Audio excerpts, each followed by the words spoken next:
पहुंचने के लिए आज हम चर्चा करेंगे, क्योंकि हम हमेशा निमित्तों पर ही दोषारोपण देते हैं, निमित्त को ही दोष देते हैं। कुछ भी हो जाए तो क्या करते हैं, भाई इनने ऐसा कहा इसलिए ऐसा हो गया, इनने गाली दी इसलिए हमें गुस्सा आया। अगर ये नहीं करते ना ऐसा काम तो हमें गुस्सा आने का कुछ सवाल ही नहीं था।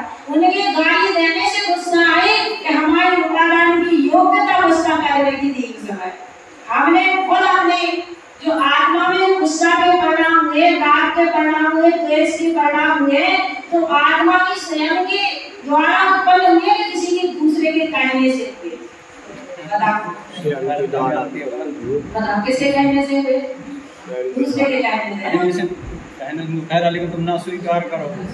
अब अगर मान लो दूसरों के कहने से गुस्सा आती है या दूसरों के कहने से राग द्वेष होते हैं, तो मुनिराज को कोई राग द्वेष करके बता दे। मुनिराज के तुम्हें कितने कहने वाले मिले, मुनिराज के लिए तो उनके ऊपर पत्थर भी बरसाए, ओले सोले पत्थर पानी भी बरसाए, लेकिन उनके परिणाम नहीं बिगड़े और हमारे परिणाम बिगड़ते हैं। तो किसकी कमी है? किसकी कमी है? अपनी स्वयं की योग्यता देखो, वस्तु में वो पात्रता देखो। तो उस समय में अपने जो क्रोध के परिणाम हो रहे हैं, राग के हो रहे हैं, द्वेष के हो रहे हैं, तो निमित्तों का इसमें कोई दोष नहीं है। निमित्त को दोष मत देना। हम निमित्तों को हमेशा दोष देते हैं। आचार्य कहते हैं कि निमित्त महत्वपूर्ण नहीं है, महत्वपूर्ण क्या है? वो वस्तु जो कार्य रूप परिणत होती है, वो स्वभाव जो वो उपादान शक्ति जो कार्य रूप परिणत होती है ना? क्योंकि एक दूसरे में एक दूसरे का पूरी तरह से अभाव है। एक संत के पास में उनको पहले बहुत गुस्सा, लेकिन विसारना जब करते करते अपने में सद गए, तो वे इतने शांत हो गए, बहुत ज्यादा उनके अंदर में शांति आई। तो ये व्यक्ति ने सोचा कि इनको बहुत तेज गुस्सा दिलाना है, और गुस्सा दिलाने के उद्देश्य से संत के पास में गए। और पता था कि मुझे बचपन के बहुत क्रोधी है, तो जरा से में क्रोध हो जाएगा। तो मैं एक होड़ लगी थी, तो व्यक्तियों में एक होड़ लगी थी कि अगर उन संतों को तुम गुस्सा दिला के बता दो तो हम तुम्हें कुछ देंगे। मैंने ऐसी एक शब्द लगा ली तो वो गया, उसने कहा कि ये तो नॉर्मल सी बात है। वो गया और संत को खूब तेज गाली देने लगा। संत ने कोई बात नहीं कही, कुछ नहीं बोले, चुपचाप सुनते रहे, अपने काम में व्यस्त रहे। जब गाली देते दोषारोपण करना शुरू कर दिया, जब भी संत को गुस्सा नहीं आया तो उन्होंने उनके ऊपर कुछ ना कुछ कीचड़ उछालना शुरू कर दिया। तब भी संत को गुस्सा नहीं आया, यहाँ तक कि उस व्यक्ति ने संत के ऊपर थूक तक दिया, तो भी संत को गुस्सा नहीं आया। फिर वो संत शांति से देखते रहे, सुनते रहे, सहन करते रहे, लेकिन उन्हें गुस्सा नहीं आया। जब वो थक गया, 1 घंटे के करीब में उसने पूरी प्रक्रिया करी और थक गया, अब उसका कोई किसी तरीके से बस ना चला कि अब संत को गुस्सा नहीं आई। तो उन्होंने कहा कि बाबा जी हमें क्षमा करना, हमारा उद्देश्य मात्र एक था कि हमें गुस्सा दिलाना था, हमारा आपसे कोई गैर नहीं था, लेकिन बस एक है कि हमें गुस्सा दिलाने की, लेकिन आपको गुस्सा क्यों नहीं आया? इतना सब करा, फिर आपको गुस्सा क्यों नहीं आई?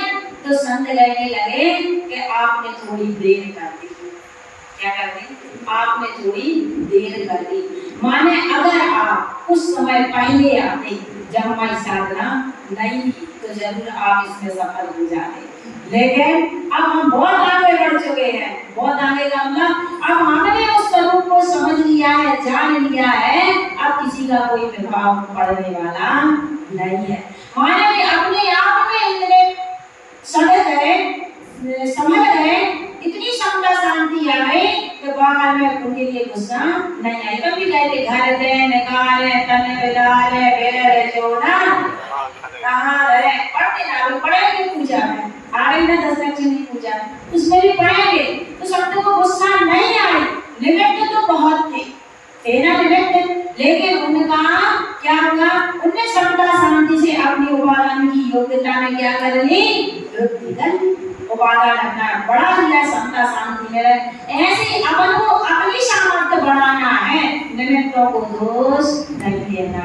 हम हमेशा निमित्तों को ही दोष देते हैं, लेकिन अपनी गलती सुधारते नहीं है। अपना दूसरों के आप ऊपर से वो डालते हैं। बिल्कुल भाई दूसरे ने अपन मतलब तारीफ प्रशंसा करते तो खुद दूसरे के हाथ में बिल्कुल करती है दूसरों की हाथ में। एक रिमोट है एक व्यक्ति के हाथ में, टीवी चलाते ना तो रिमोट से चलती है टीवी। तो अब वो रिमोट हाथ में रहता है तो अपन एक बटन दबाओ तो उसमें जो चैनल चाहिए वो चैनल लग जाता है, जो देखना है वो आ जाता है। कैसे चलता है? रिमोट से। तो वो रिमोट अपने हाथ में है तो पूरा टीवी का वो कनेक्शन क्या है? अपने हाथ में। अपन चाहे तो जो चीज उसमें चला सकते हैं। क्यों? क्योंकि अपने पास में क्या है? रिमोट है ना। जब अपने पास में रिमोट होने से अपन जो टीवी में चलाना चाहे वो चला सकते हैं। ऐसे ही हमारी टीवी में, हमारी जो मन की टीवी है, क्या चित्र चल रहे हैं इसका रिमोट किसके हाथ में? अपने हाथ में। बहुत अच्छी बात है, अपने हाथ में। इसका रिमोट अपन ने दूसरों को सौंप दिया। इसका रिमोट किसके पास में है? दूसरों के पास में। दूसरों में जब नहीं प्रशंसा करी और अपन बढ़िया कुप्पा हो गए, फूल गए, और जब नहीं निंदा तो बटन दबाओ सुखा हो गए, अपने विचार बुरे चलने लगे। तो अपन ने ऐसा रिमोट दूसरों को हाथ में सौंपो और एक आध व्यक्ति के हाथ में दम हुए तो अभी बात का छुप होता है। दुनिया में जितने आदमी है सबके हाथ में अपना रिमोट है कि नहीं? ये बताओ। फिर जो कहते हैं वो हम